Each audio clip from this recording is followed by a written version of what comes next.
in New York State. But before we do that, I would like us to give a round of applause to Karen, who really, this was her brainchild, and has put her heart and soul into this.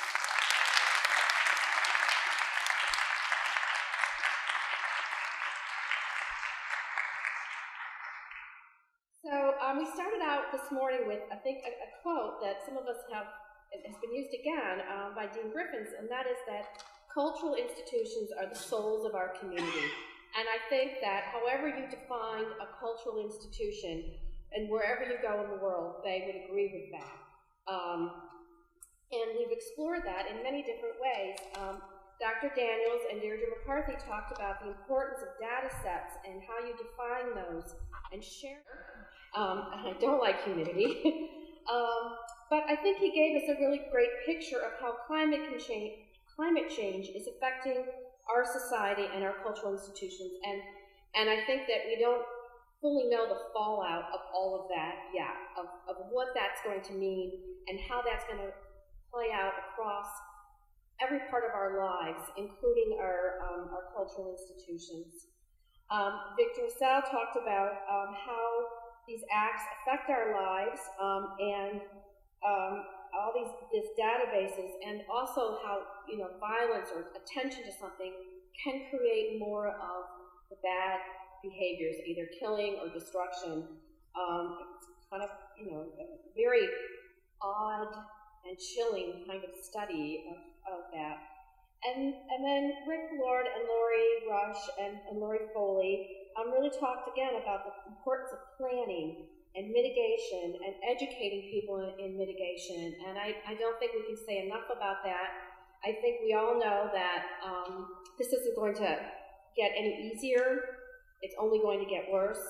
And it's going to affect us in more and more ways. So Karen asked me to talk a bit also about what we're doing here in New York State. I work for the New York State Education Department, and I work in what's called the Office of Cultural Education, which includes the New York State Library, Museum, and Archives.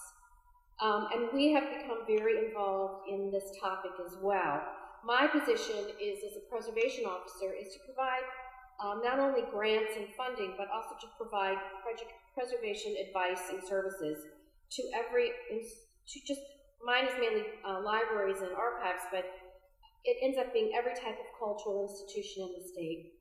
And one of the things we have been involved in is the Alliance for Response, which brought together first responders and cultural institutions. At this point, we are kind of regrouping. We're doing some strategic planning to decide what should be our next step. Should we expand outside of our area? Should we do more training within our area? But if you are not signed up for Alliance for Response, I really encourage your institution to do that. We had a meeting recently, and the county historian from Rensselaer gave a great story of how they had a flood in her community, and she was trying to get out there, and she ran into one of the first responders and said, before they closed the road, I went up there and I checked on that cultural institution to make sure they were okay. And he knew they were there, he knew about them, and it was just such a great outcome that they were in his mind when all this flooding was going on and they were closing roads. The other new initiative we have is another acronym we call DIPSNY. It is the Documentary Heritage and Preservation Services in New York. It is a joint project with the State Library and the State Archives, and we've taken some of our preservation program and what they call their Documentary Heritage Program, which is a program to document underdocumented groups and populations in the state, and help them also to create archives and make those accessible. And we now have a contract with a service provider. The Conservation Center in Philadelphia is our service provider, and they are providing education in the form of workshops and webinars, surveys, assessments, and disaster planning and response. So we're trying to really reach out and gather to all communities. We understand that this is a never-ending job, that we will always be doing this, and we really wanted to find a more effective way to provide good quality services across the state. And we've just finished year one. We've had a really great response, and we're hoping we can continue this forever, I would hope. One of the things that we're doing as part of this project is we wanted to create a directory of all of the cultural communities in the state of New York, so we'll be very happy, Lori. At this point, we have 4,200 institutions in the state of New York alone. And I don't think we're that much different than other states, other than we're geographically a large state, we're geographically a diverse state. Some of these institutions are small, volunteer-run historical societies, and then of course we have the really large organizations like the Metropolitan Museum of Art in the city. We are not having a very strict definition of who these people are. For some of our grant programs in law, it says who receives services, who can apply for a grant. But for this, we really wanted to be as open as possible to let anyone who wanted to come in. So we allow religious organizations, we would for a workshop or a corporate archive, because you never know where these collections will end up eventually. So we really want local governments. They hold lots of records. We just wanted to have everyone in there. We are doing mapping of these as well, so that we can see by map, by county, we can do different searches. This is in a test mode right now, but it's, I think, going to be a really great product when we're done. That probably, we've already got someone else wanting to use it for another purpose. We also work with public libraries. And public libraries, I have to just make a sort of a pitch for. They really serve as recovery sites in some ways. And in the state of New York, we map, we have a vendor and we map their service areas. So if you were trying to find a place to reach out to a community and wanted to know who reached out, who was already reaching out to that community, you could see that by the maps we have on our website. And they were very, very pivotal after Sandy in New Jersey and in New York. Some of the public libraries were one of the few places that were open. They were providing charging stations, movies for the kids. Imagine being stuck in an apartment for 5 or 6 days with small children. Not something I'd want to do. The museums were trying to be open. Again, the museums were doing the same thing, programs for families so people could get out and at least go there. They were also a drop-off site for supplies, for food, for diapers, all kinds of different things so people could get them. And then some of the libraries, like the Queens Public Library, also brought bookmobiles into communities where their local branch of the library was no longer functioning and wasn't probably going to function for at least a year. So they brought in, so people could get on the computers and use them to apply for disaster assistance or get a hold of their insurance company. They were providing all those kinds of services. So I just wanted to sort of make a plug for them. The other thing that we do at OCE that we've been doing for a few years is, of course, disaster response. But one of the things we do is when we know there's a disaster coming, we send out on all our listservs information to all of our cultural repositories we can reach, letting them know this is what's coming and these are the kinds of things you want to be thinking about. Even if we had a disaster 3 months ago, we send it out again. You never know how these will get forwarded. You don't know who's new, so we keep doing that. We also volunteer, I guess is what you call it. Each agency in the state government has a desk at Dishes at their bunker, and when there's a disaster declared, they begin to call in agencies, and you then respond for requests that affect your agency. If you could correct me if I say anything wrong, Rick. So a few years ago, we said, well, we here in the library and the archives, we want to work on this desk. We don't want just people over in the K through 12. We want to do this. And we started working the desk, and we began to collect information about the cultural institutions in the state. And each time we had one, we kept refining what we were doing, and we sort of created this database eventually. And we reached out to institutions, or they contacted us, and we started tracking all the information that we could about these institutions and how they were affected by the disaster. So we collected information on did they have power, was their building damaged, and of their collections as well, or any equipment. We tried to get dollar figures when we can. And we started to put, at the end of each shift when you work there, you do sort of a sit rep.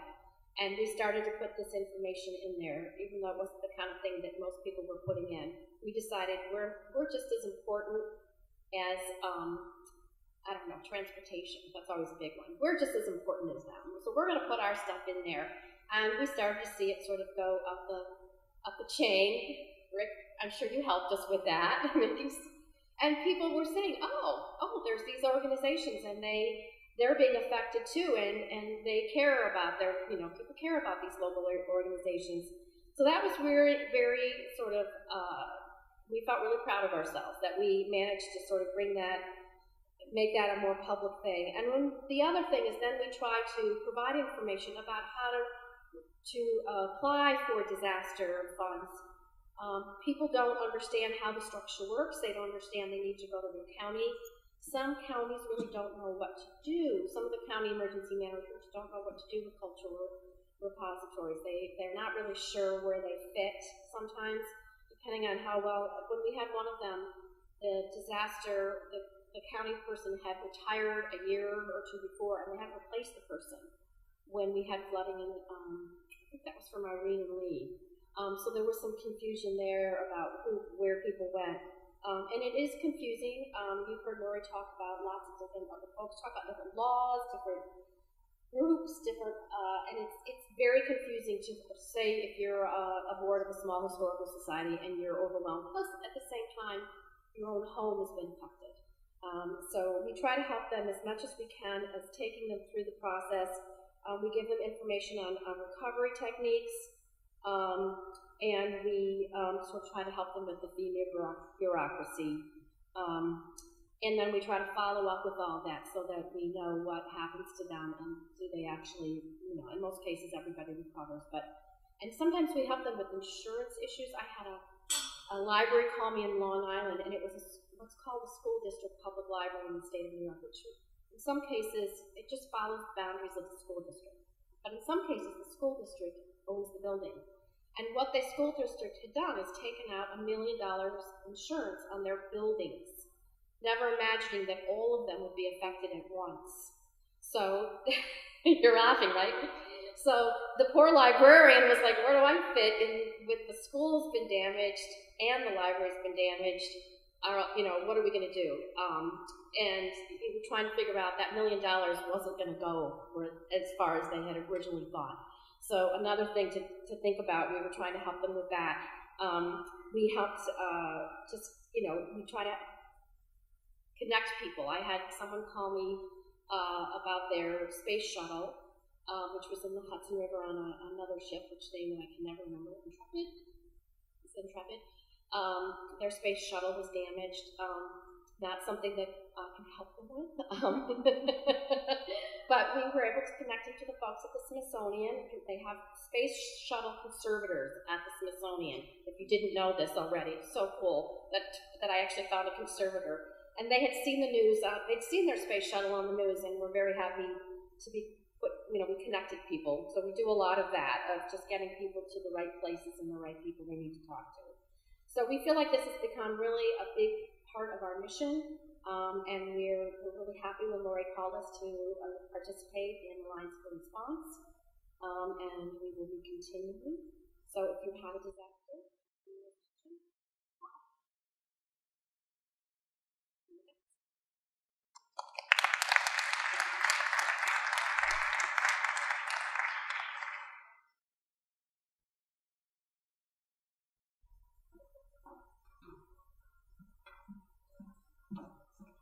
It's been a big day. I want to thank everyone for attending today's program.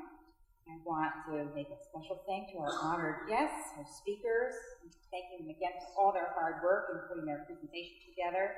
I'd like to thank the volunteers, in particular our students, of course, and our cameraman, David Dickinson, who's been recording today's event, which we hope to have up on Scholars Archive on the CHAR, there's an acronym for you, on the CHAR website, hopefully within the next few weeks.